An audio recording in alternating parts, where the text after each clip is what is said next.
All right, all you horror fiction fans, I've got another killer show for you today. It's called 13, and it's an audio fiction podcast that tells slow burn, atmospheric, spooky stories releasing on, you guessed it, the 13th of each month.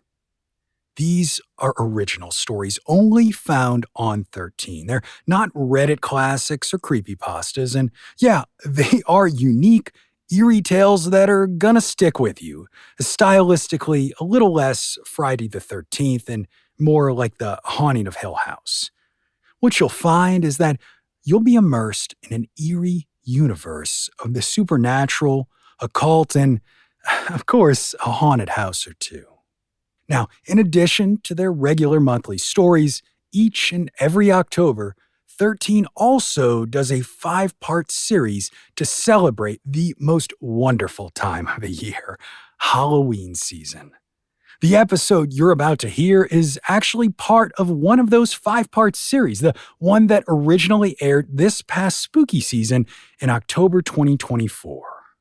In this series, a group of friends play a spooky game as kids, only to find out that it comes back to haunt them as adults. Now, if you enjoyed this episode and this story, you better go and follow 13. Just search 13, the word though, not the number, wherever you listen to your podcast. That's THIRTEEN,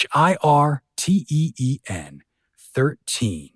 And now for that first episode of the series.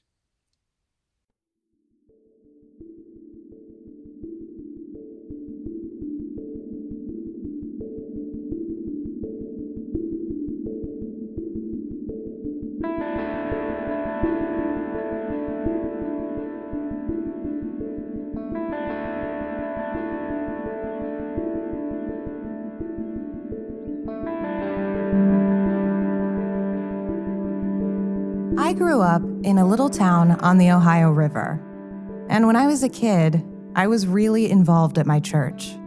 It was where most of my social life happened. Of course, I went to school, and I had other friends outside of church. But as time passed, other kids, other friends, they came and went, and the people at church, they stayed constant. Most of us had known each other our whole lives. And when the transition to middle school upended our other friend groups, we still had each other. In 6th grade, we started doing youth group. We still had Sunday school and regular church in the mornings. But on Sunday nights and Wednesday nights, we had Bible studies, activities, and things that were just for us. I really looked forward to going every Sunday and Wednesday. And I was especially close to a particular group of girls: Emma, Abby, Jess, and Kaylee. The 5 of us did everything together. We ate lunch together at school, we had sleepovers, and we talked constantly. We told each other everything. We lived in a sheltered little bubble. The world was small, and we were everything to each other. Life was good in my little bubble.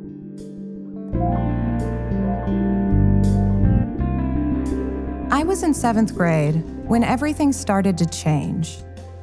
It was 1999, and I think that with the inevitable turning over of the calendar, a lot of people were thinking about endings and new beginnings. And for a lot of churches at that time, it meant really getting into the book of Revelations and other end times prophecies from the Bible. This had been going on in the church for a while, and I'd overheard little pieces of it from conversations and references when I joined my parents in big church. But as little kids, we'd been mostly sheltered from it. As we got into middle school, that changed.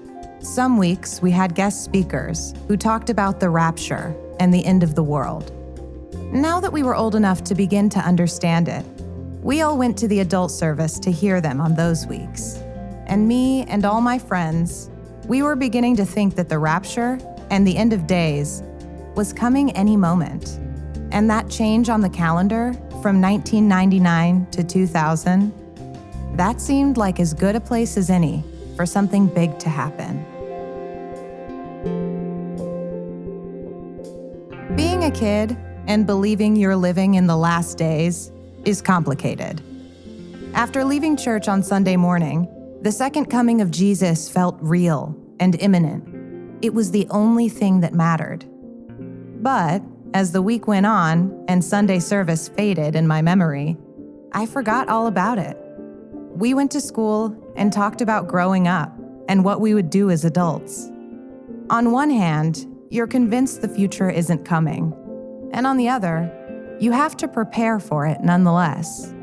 And I took both of those ideas very seriously. I made sure that I prayed every day and that I studied the Bible. I wanted to be ready when the end came. And I tried really hard in school. I daydreamed about adulthood. And most of all, I wondered if my friends now would be my friends forever.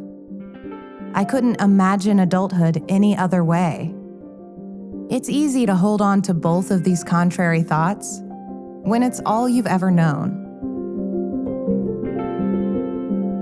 One thing that inevitably comes along with a belief that the end times are imminent is a belief that the devil is trying to tempt you away from God before the end comes.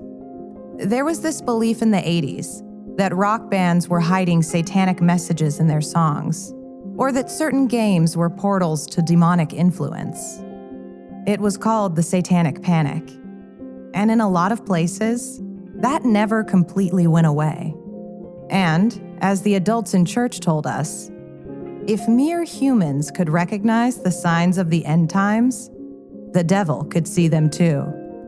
And he'd be working extra hard to claim as many souls as he could before it was all over. Some of the adults in church took all of this very seriously, and others didn't. My parents were sort of in the middle. They believed in the rapture. Maybe they even believed that it was coming soon. But they didn't live their lives around that idea. But some of my friends, their parents, took it deadly serious. I'm telling you all this so you can understand why we had to keep it a secret when we played the mirror game.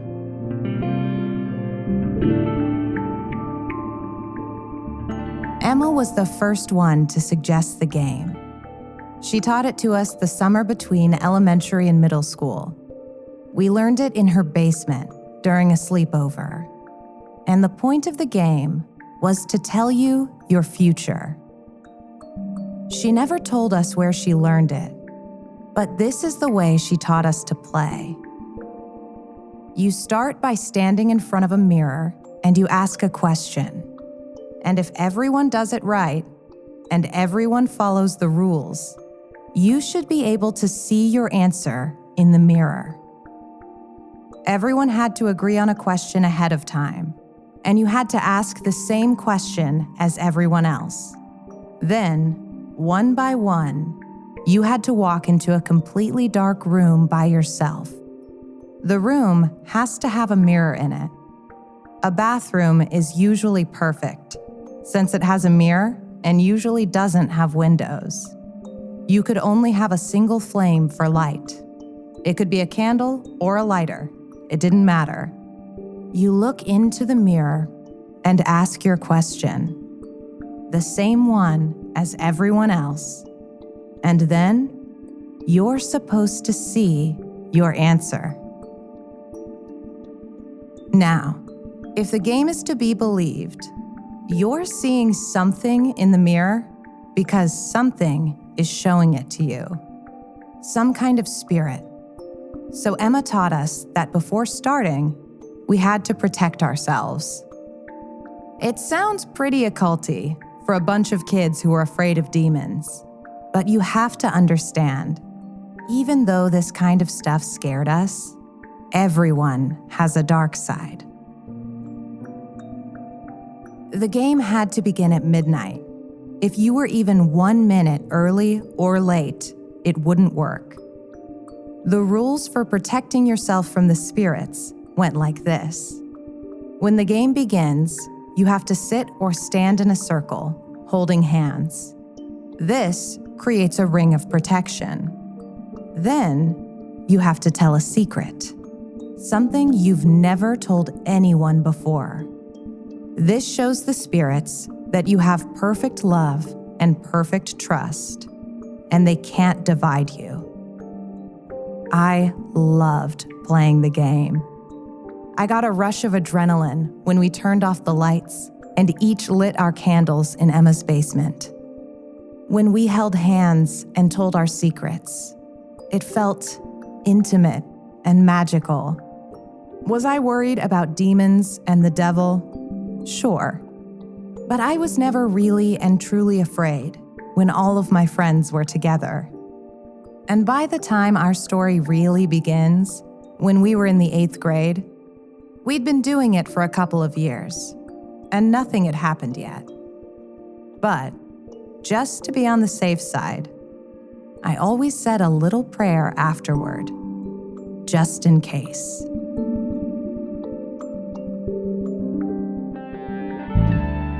The first few times we played the mirror game, we agreed on questions about one person. Like, would Abby be the lead praise and worship singer next year? Or, would Emma's parents let her get a dog if she asked and did really well in school? But pretty soon, we realized we could ask more general questions. Who would I marry? And what will I be when I grow up? These are questions that apply to all of us, so we should all be able to get our own individual answers. But I never saw anything when I took my candle into the bathroom and asked my question into the mirror.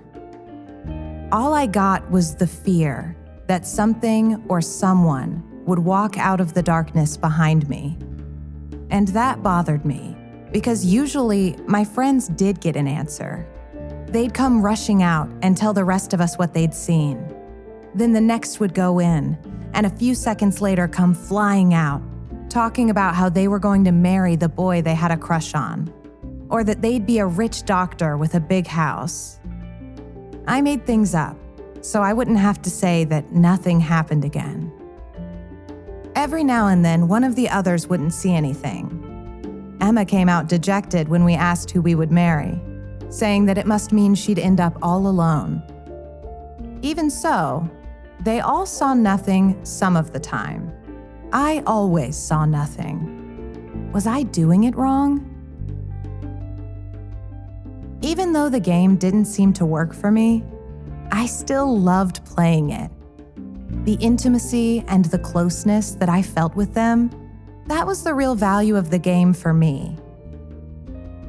On those sleepover nights, someone always brought along one of those old disposable cameras, and we took pictures all night long. Not during the mirror game. We had to be focused for that, but before and after. Sometimes we'd be up in Emma's room, where her walls were lined with bookcases. She loved books, and she spent hours by herself reading. But usually, we were down in the basement, snapping photos and just being kids. By the time middle school ended, our bedrooms were littered with these photos. Silly faces, dressing up and posing, all of the goofy things you do when you're not sure how to grow up yet. And when we all eventually laid down to go to sleep, somewhere around 2 or 3 in the morning, I felt warm and secure, surrounded by everyone I loved. And I couldn't imagine that life wouldn't always feel this way.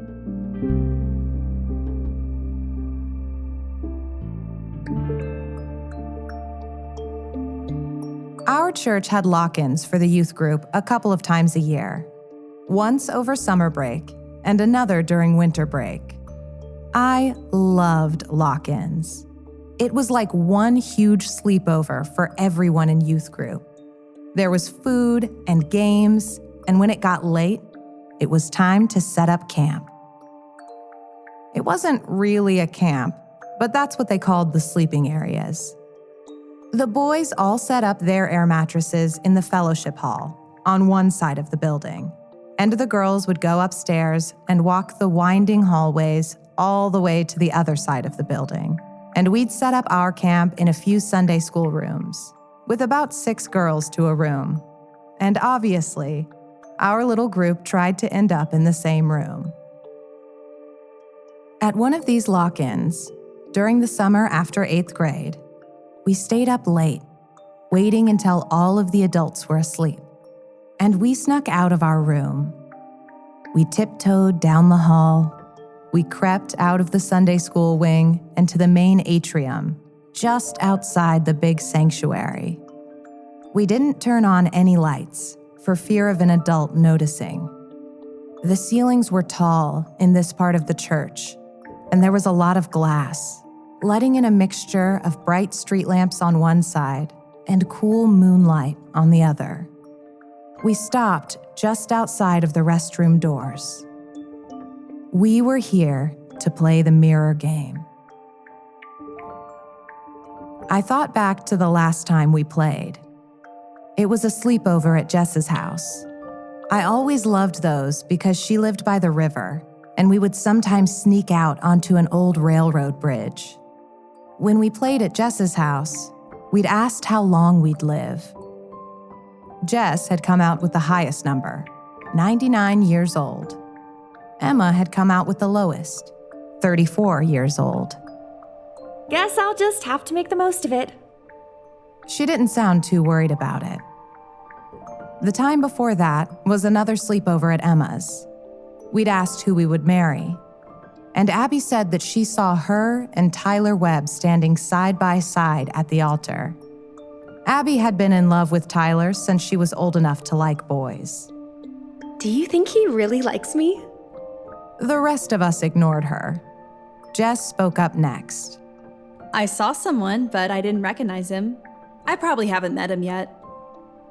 Sometimes I thought that the others just said what they wished they'd seen in the mirror, kind of like I did. But they were so confident when they talked about it, so certain. I didn't know what to think. That was how the game usually went.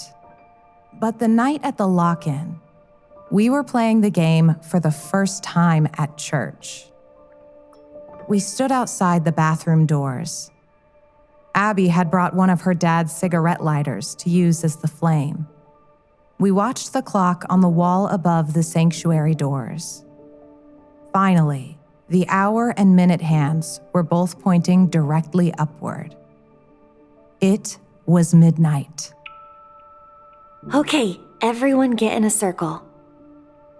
We did as Emma said, huddling up shoulder to shoulder and grabbing hands. Who wants to go first? Remember, it has to be something you've never told anyone. I'll go. I was at the grocery store with my mom, and I forgot to bring money, so I stole a pack of lip gloss. Kaylee rolled her eyes. Oh my God, who hasn't stolen lip gloss? Abby spoke up next. I haven't stolen lip gloss. I haven't stolen lip gloss. It was Emma's turn next. Sometimes I worry that you all don't really like me, and you're just humoring me and letting me tag along with you. Emma, stop it. You know that's not true. Yeah, don't ever think that again. It's not true. Thanks. Kaylee went next.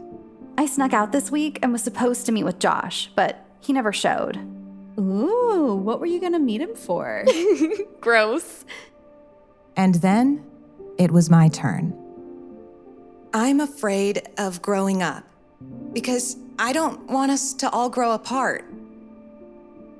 It was Abby's turn last. I think I'm gonna try to get Tyler to kiss me. I have to see if he likes me or not. How are you gonna do it? Don't wait for him, just make a move. He's gonna melt. Shh, we're gonna get caught. Jess was right. We'd gotten too loud. We stood there in silence, straining to see if we could hear movement or voices, any signs that we'd been heard. Something about the setting, this big room and the high ceilings, Maybe it was the magic of being in a place at night that you're only used to during the day. Maybe it was that we were playing our little game in the church. But I remember feeling exposed. All of the windows made it feel like someone could be looking in. The moonlight cast shadows in the shape of the window panes, and it seemed like we stood there for a long time, but I know it was only a few seconds. Finally, Emma spoke up. Okay, are you all ready? We nodded eagerly. Our question is, how are we gonna die?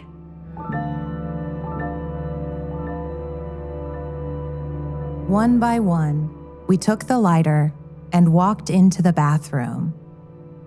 Then, we'd rush out a few seconds later. All I can say is I die under mysterious circumstances. I die of natural causes at the ripe old age of 99. I die in a car wreck. I didn't see anything. Maybe that means you get raptured. What does that say about the rest of us? When it came around to my turn, I took the lighter from Emma. I flicked the wheel of the lighter.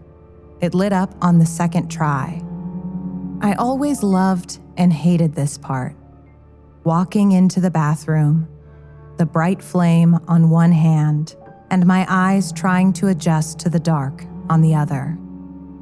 I let the door close behind me. It was a big bathroom, several stalls, and a bank of 3 sinks and a big long mirror stretching across them. I turned the corner to face the mirror and took a few steps forward. I looked at myself in the fire's light. I liked the way it made me look. Mysterious, otherworldly, serious. I took it in for a moment, feeling a creeping fear, even though I knew my friends were just outside the door. Then, I spoke. How am I gonna die? And just like always, I didn't see anything. I made my way out of the bathroom. I couldn't think of anything to tell my friends, so I decided I would tell them the same thing Emma said. I didn't see anything. Maybe that means I'll be raptured too. When I walked back out into the atrium, the other girls were silent, and they looked scared. A wave of anxiety and dread came over me. What happened? What did they see? Had we conjured a ghost or a demon after all, even though we'd held hands in a circle to protect ourselves? I followed their eyes, and the answer was almost worse. It was Miss Lander, one of the youth leaders. We'd been caught.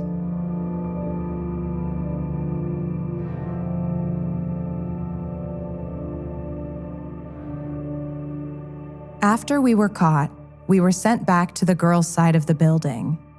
We joked and laughed for a little while, and then we went to sleep. We had no idea what a big deal this was about to become. The next morning, we were pulled aside before breakfast, and some of the adults asked what we'd been doing. Some of them seemed to think that we were trying to sneak over to the boys' side, but that didn't make sense. We'd gone in the other direction, toward the sanctuary. That's when Jess spoke up and told them about the mirror game, thinking we'd be in more trouble if they thought we were trying to meet up with the boys. She was wrong. When our parents picked us up that day, they were told about us sneaking out the night before. The way the youth group leaders described it to our parents, it sounded like we were summoning a demon, like we'd been dabbling in witchcraft. Were they right? Had we? When I got in my mom's car, I thought I'd be in trouble. I started explaining myself, telling her it wasn't witchcraft or anything else like that. My mom just chuckled. "Hun," she said, "I'm not worried about you joining the occult." She said that when she was my age, her friends played Bloody Mary, light as a feather, stiff as a board. It's just a thing kids do. She said that some of the people at our church may have gotten a little too caught up in the spiritual warfare side of things, and just don't do it there again. I was glad I wasn't in trouble. Mom asked me how the game worked. When I explained it, she smirked. "Have you ever seen anything?" I told her I hadn't. She went on. "Then they probably haven't either. These kinds of games, they're not magic, but it's a way to open up to each other. It's a way for you all to talk about a new crush. And maybe they feel insecure about telling you outright, but they'll say they saw him in a mirror." I felt better by the time we got home, and I assumed that the other girls probably had a similar experience talking to their parents. I expected that when I saw them again, everything would be back to normal.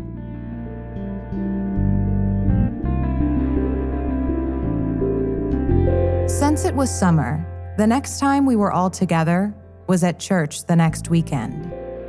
Abby had had a similar experience to me.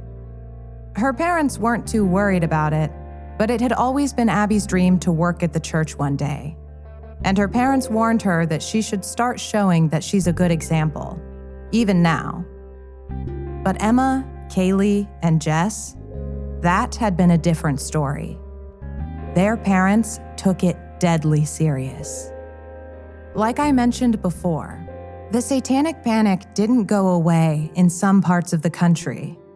And there was a sense among a lot of people in the church that there was a big conspiracy to convert their kids away from Christianity, that the media was in on it, and the music industry and TV shows.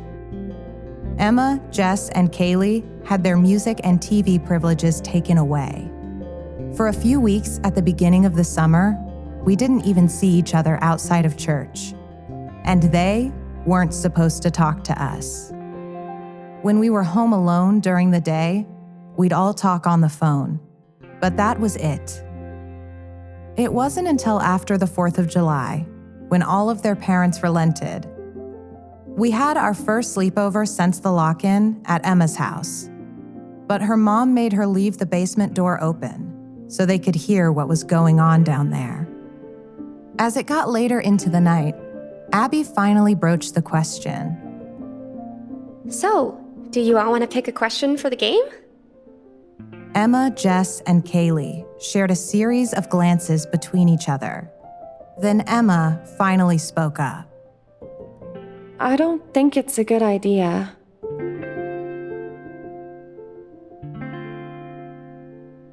We had a couple more sleepovers that summer, but it was different. We didn't talk on the phone like we used to. We didn't meet up to go to the mall. Things were changing, and I didn't like it. I had this inescapable feeling that we were growing apart. It was always at the back of my mind. I only played the mirror game one more time. I did it by myself.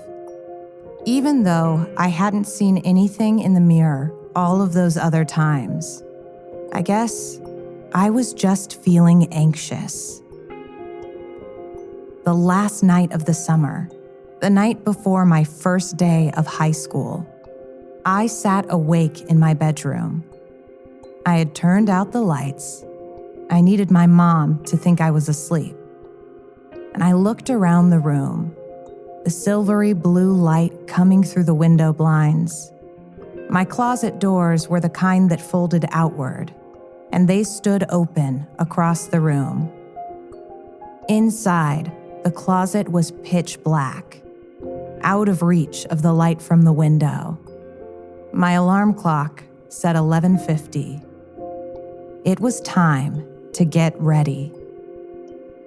I opened my bedroom door and tiptoed down the hall to the kitchen, where my mom left her cigarettes and lighter on the counter. I picked up the lighter and I glanced at the clock on the stove. 11:53. I crept out of the kitchen and through the living room. I glanced at the time on the DVD player. 11:54. I made my way back down the hall, passing my mom's bedroom, and then I stepped into my room, where I could watch the orange numbers on the alarm clock. 11:56, 57, 58, 59. The moment the clock switched over to midnight, I took a few hurried steps to the bathroom and I closed the door. It was totally dark inside. I flicked the wheel of the lighter and the room lit up. I looked at my reflection in the mirror and I whispered my question. Are we going to stay friends? I waited and watched every corner of the mirror. I looked for any little change in the darkness behind me. Nothing happened. I stood there for a couple extra minutes, just waiting.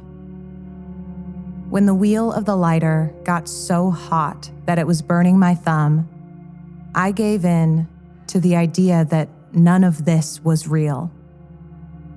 I was on my own.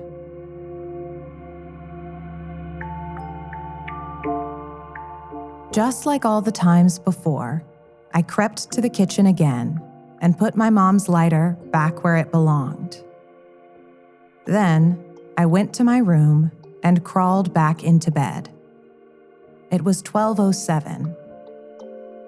After standing in front of a flame, my eyes weren't adjusted to the darkness the way they had been before. I looked around the room, but there wasn't much to see.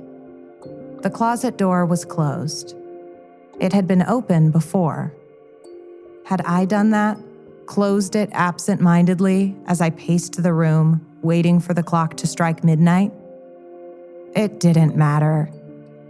I was tired, and I had a big day ahead of me tomorrow. As my eyes closed, I was greeted with a comforting vision.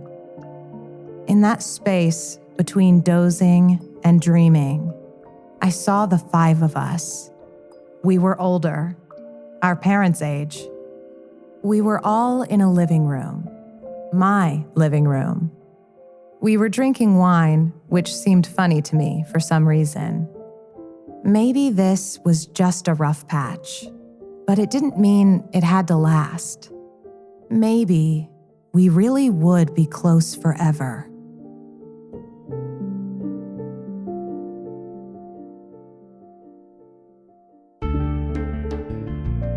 High school would not go well for our friendship.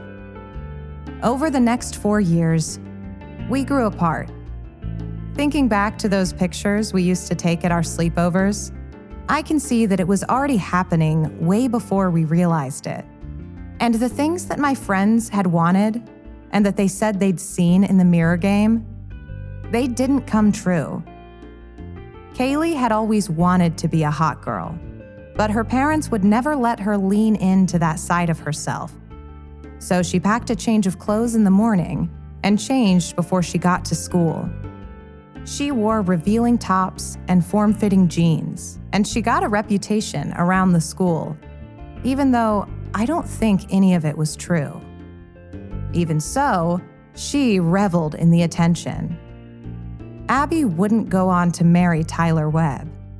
Tyler got his license when he turned 16.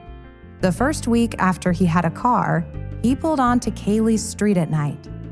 She snuck out, and they kissed and made out in the car. It went on for a few weeks until someone tipped off Kaylee's dad, and he caught them. It broke Abby's heart, her best friend and her oldest, deepest crush. We didn't speak to Kaylee after that. Her parents found out about her reputation at school, and they sent her to a Christian academy, where she finished out the last 2 years of high school. Her parents hoped that the kids there would be a better influence on her. Abby didn't end up working for the church either. Instead, she started hanging out with the goth girls and drinking and smoking cigarettes at parties. Nothing too wild for high school, but to our sheltered upbringing, it was scandalous. After that, Jess and Emma and I kept our distance. As for the three of us, it wasn't anything big and dramatic. We just kind of grew apart. We said hi in the halls at school, but we didn't hang out anymore. Emma was the only one that tried to keep things alive between us. She stopped and talked in the hallway at school. It wasn't awkward or weird, but there also just wasn't much left to talk about. We'd all grown in different directions. We had different interests. That's what growing up is like. Emma even asked me in junior year if we should all do a sleepover like we used to. But I told her I couldn't. I felt bad when I saw her face drop. But no one stays best friends forever. And I think that out of the 5 of us, Emma had the hardest time coming to terms with that.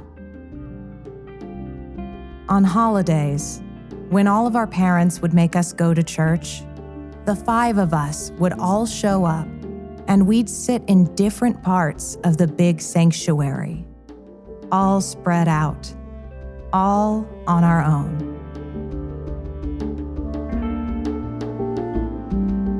There's one thing, though, one thing that I never told any of the others. I was the one that tipped off Kaylee's dad to what she was doing with Tyler Webb when she snuck out of the house.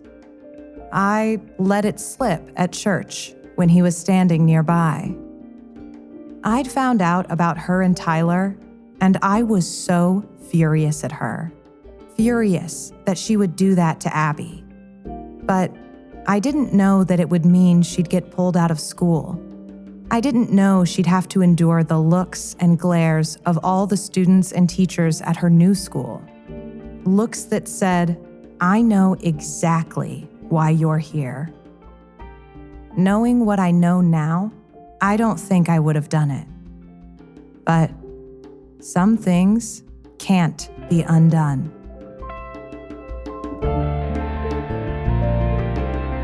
We all graduated and went on to college. And that vision I'd had, that half-dream, as I was dozing off the night I played the mirror game for the last time, the one where we'd still be together as grown-ups, in my living room, drinking wine, that seemed further away than ever.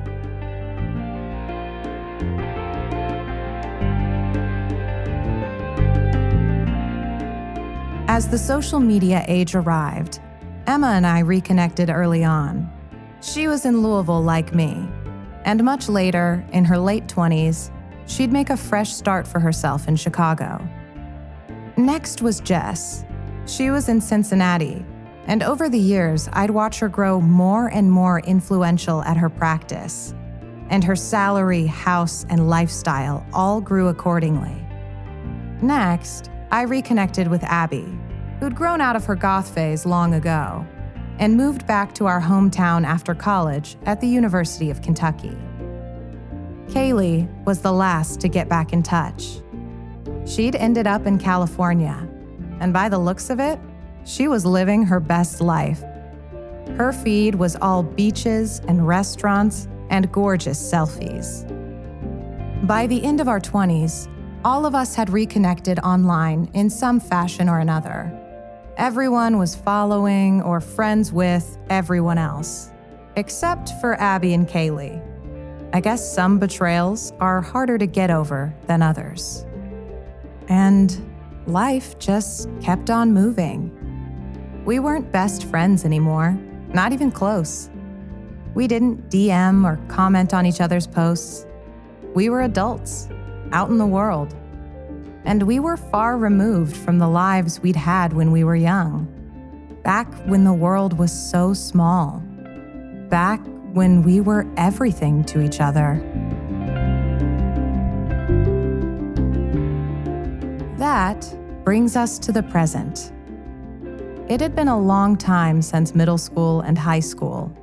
I've been in Louisville almost as long as I was in my little hometown. And it had been a long time since I'd heard from any of the other girls. Like most things, when it happened, I heard the news first on social media. Of all places, I was at work. It was a Tuesday morning, and I was sitting at my desk. I checked my phone, and out of habit, I tapped on one of my social media apps. And I knew what it was before I even read the text. A post with a photo of Emma smiling big into the camera. It wasn't from Emma's account, but she was tagged in it. My heart sank in my chest. It was an announcement that she'd passed away. I read the entire thing twice, looking for any hint of what happened. But there was nothing. I scrolled the comments to see if there was any more detail. There wasn't. I left my desk, and I found a private corner of the office where I wouldn't be disturbed. I scrolled back up and tapped the photo, bringing it to full screen. And I just stared at Emma's face for a long time, in disbelief. It didn't feel real. I tried to go back to work, but I couldn't bring myself to focus on anything else. So I went to my boss, and I told her I'd gotten some bad news and needed to take the rest of the day. On the way home, it really hit me. I started crying on the freeway, and I thought I might have to pull over. By the time I got to the Highlands, to my apartment building, I'd managed to compose myself. I lived in an old neighborhood. The houses were close together, broken up by the occasional old brick apartment building. I lived in one of those buildings. It had 6 apartments, 2 per floor, 1 on each side of the hall. I was on the 2nd floor. Just as I reached the landing outside my door, I felt my phone begin to buzz. Notifications from Abby and Jess. They'd heard too. I sat down on my couch. It was strange being home during the workday, the sun coming in through the back windows. It was a little bit brighter than usual, as the first leaves had begun to fall, letting in more light. I laid my head back on the couch cushion, and I looked up at the ceiling. The world felt a little bit emptier. I must have dozed off on the couch, because when I came to, the light had shifted a little, and I hadn't responded to Jess or Abby yet. But there was another notification from one of my social media apps, Kaylee. It was just a sentence in Messenger. Do you know what happened? I wrote back, and I told her I didn't know anything yet. Kaylee is the member of the group I'd been in contact with the least. But we'd checked in a couple of times over the years. Almost right away, I could see that she was typing. Do you know when it happened? I pulled up the post again and reread it. It says it happened yesterday. Kaylee was typing again. Something felt off about the exchange. It didn't feel like 2 old friends checking in after a tragedy. It felt more urgent than that. It felt desperate. Finally, her message came through. Has anything strange been happening to you? I was taken back by the question. Kaylee was normally cool and collected. She put a lot of energy into looking like she was effortlessly in control. This wasn't like her. I asked her if she was okay. She responded by sending me her phone number. I'm coming home for a few days. Do you think it'll be okay with the others? I paused for a moment, thinking of Abby and knowing that's who Kaylee was really asking about. I didn't know if they were still on bad terms. But even if they were, Abby isn't in charge of Emma's funeral. I wrote back, "Yes, of course, you should be here too. You're worrying me. Is something wrong?" There was a moment before the 3 little dots showed that she was typing again. They appeared, then disappeared, then appeared again.